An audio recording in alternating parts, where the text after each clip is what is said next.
agila at ang larong wooden pitcha pool, tiwala sa sariling kakayahan.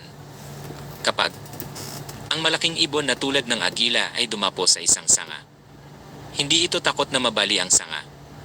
Hindi ito dahil lubos ang kanyang tiwala sa tibay ng sanga, kundi dahil mas malaki at mas matibay ang kanyang tiwala sa sarili, sa kanyang matitibay na pakpak at kakayahang lumipad anumang oras. Ito ay isang mahalagang aral na maaari nating gamitin sa buhay, lalo na sa paglalaro ng wooden pitcha pool. Sa larong ito, hindi dapat umasa lamang sa swerte o tinatawag na buenas. Hindi ito ang tunay na pundasyon ng tagumpay. Ang tunay na panalo ay hindi dumarating sa pagkakataon lamang, kundi sa masikap na pagsasanay at pagbuo ng sariling kasanayan. Tulad ng agila, ang manlalaro ay dapat magkaroon ng matibay na pananalig sa sariling galing at kakayahan. Ang bawat pagtutok at pagtira ay bunga ng mahabang oras ng ensayo at masusing pagkilala sa takbo ng laro.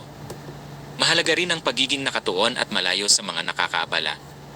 Kapag hawak na ang tisa at nakaharap sa mga pitsa, kailangang ibigay ang buong atensyon sa tamang anggulo, lakas, at direksyon. Ang pag-iwas sa gulo ng isip at paligid ay susi upang maging tumpak ang bawat tira at pumasok ang pitsa sa butas ayon sa plano. Ito ang mga simpleng sikreto ng pagkapanalo. Magsanay ng tapat, magtiwala sa sarili at manatiling nakatuon sa layunin.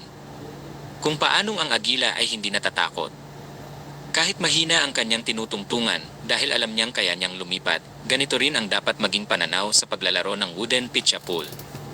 Ang tunay na lakas ay wala sa labas na bagay o buenas, kundi na sa sariling paghahanda at pananalig sa sariling kakayahan.